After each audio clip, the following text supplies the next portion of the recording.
I'm Madison and welcome back to my channel. Today I have some small town romance recommendations for you.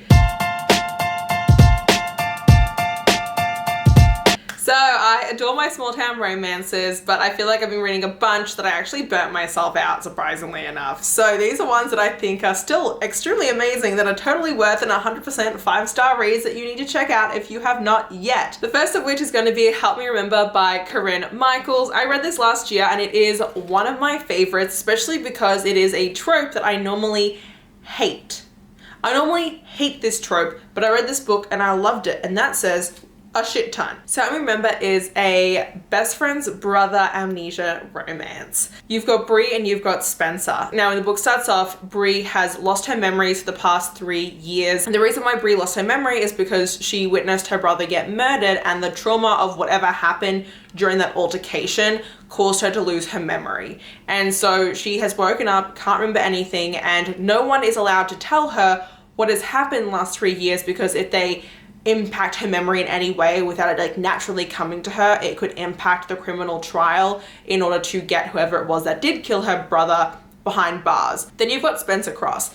Spencer has actually been dating Bree these last 2 years in secret, and they actually just got engaged like a couple days before the accident, and they were actually about to tell everyone that they were together.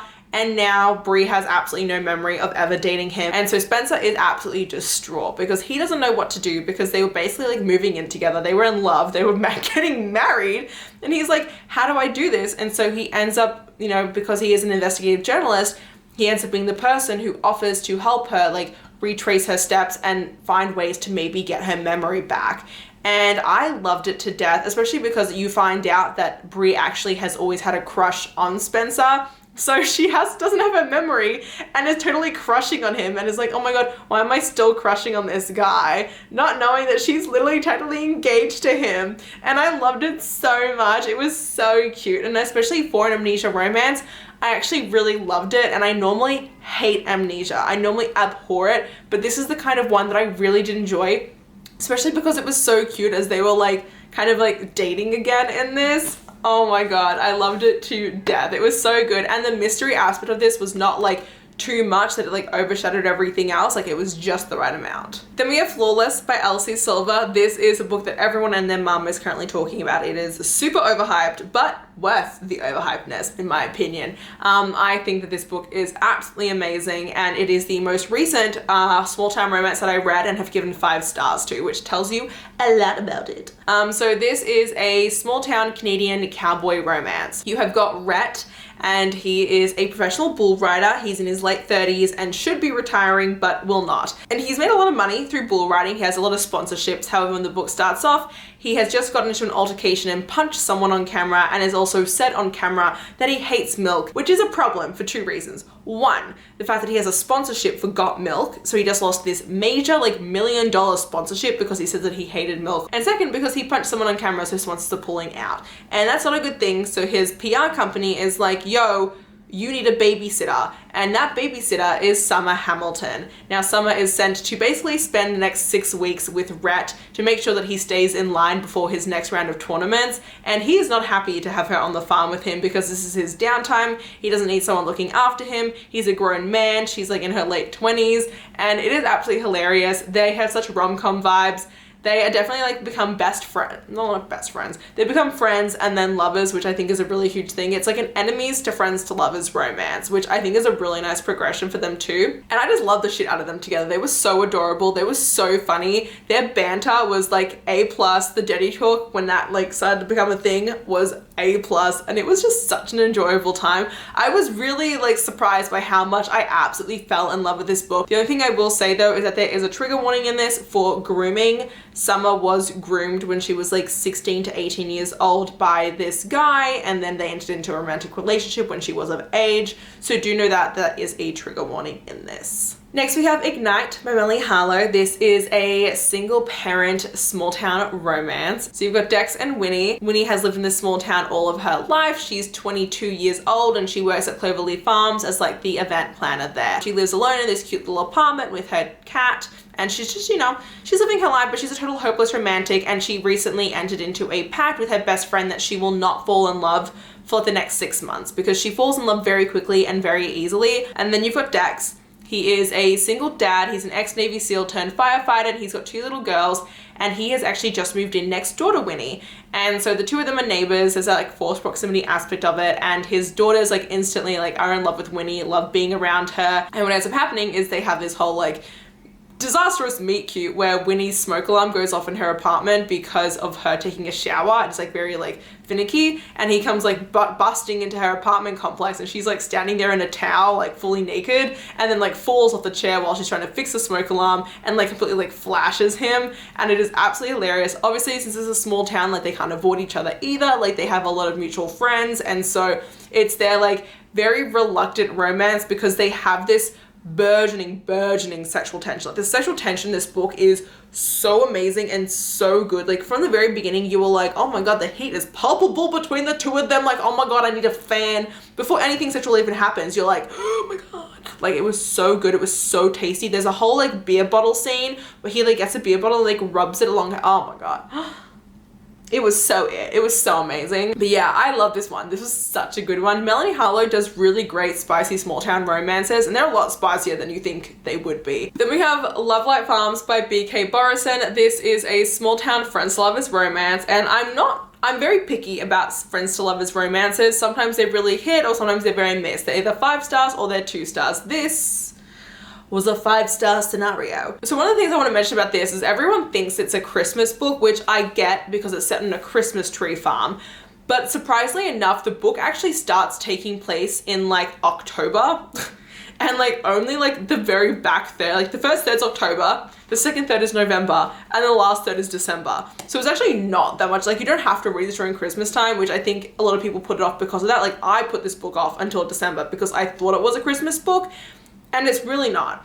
So it's more of like just a fall book in general. So you've got Stella and Luke. Stella owns Lovelight Farms, which is this Christmas tree farm. However, the Christmas tree farm is not doing too well, like at all. Like her numbers are starting to go into the red and she is panicking. And what happens is she ends up finding out that there's like this Instagram famous influencer who is holding this like contest with a massive cash prize. And so she enters the competition hoping that the cash prize will save the farm, and ends up becoming one of the finalists. The only problem is that when she applied to this competition, she said that she ran Lovelight Farms with her boyfriend that does not exist. So what does she do?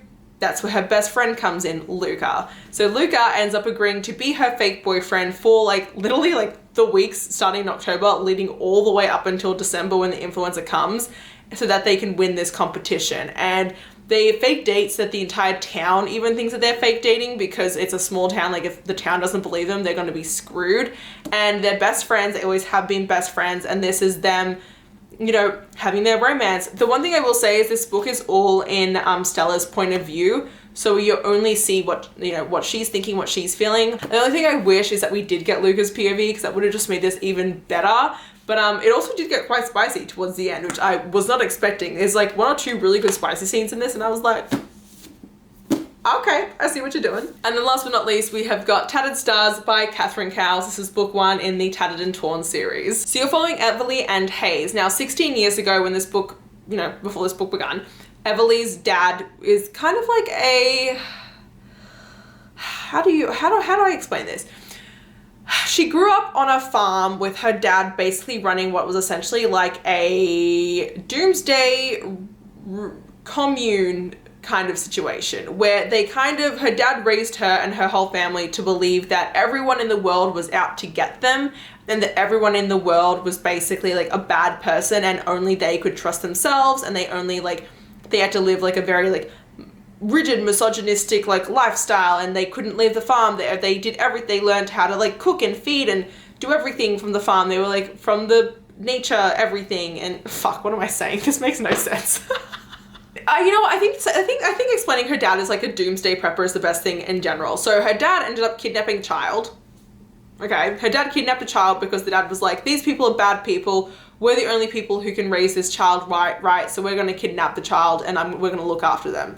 But Everly, as like at the age of like 7, knows this is not a good thing to do. And so she ends up taking a horse, going down to the sheriff's office in town, which is like miles and miles away because her dad keeps them all like secluded, and turns her dad in to the police basically. And so For the last 16 years, Everly has actually left this small town because she, you know, her whole family disowned her because she did that. 16 years later, her mum has just passed away and has actually left the house to her that is still in this small town. Everly has decided to come back to the small town in order to live in this house, to renovate it and actually turn it to an animal sanctuary. The thing is that she thinks that everyone in town hates her, and they kind of do, but not really, except for the fact that we've got Hayes. Now Hayes is, I think he's the police chief in town. He doesn't like Everly because, you know, his little sister is the one that was kidnapped by Everly's dad. He has a lot of animosity towards her, but doesn't really know how to deal with that. They instantly have this like very great sexual connection, but don't know how to act on it because they're both dealing still with the trauma of what happened 16 years ago and the guilt of that. And not only that, but there seem to be other abductions that are happening in town, and they're wondering how that is linked back to Everly coming back to town. And so it's a very, very emotional, very like hard-hitting romance. I actually really enjoyed this. It was very unique in the fact that a lot of this book does deal with their trauma as a part of their conflict and as a lot of the roadblocks towards them falling in love. So do know that is like a huge part of this romance. It's not like one of those really fun, lighthearted rom-com-y vibes, but I thought it was really sweet, and what I really loved about this was just kind of getting to know the entire family overall, and I'm so excited to continue on with this series and to learn more about everything because a lot of really great potential here. So yeah, if you did enjoy this video, please let me know below. If you want to see more of me, please go to my channel, and don't forget to check me out over on TikTok and Instagram. And until next time, thanks so much everyone. Bye bye.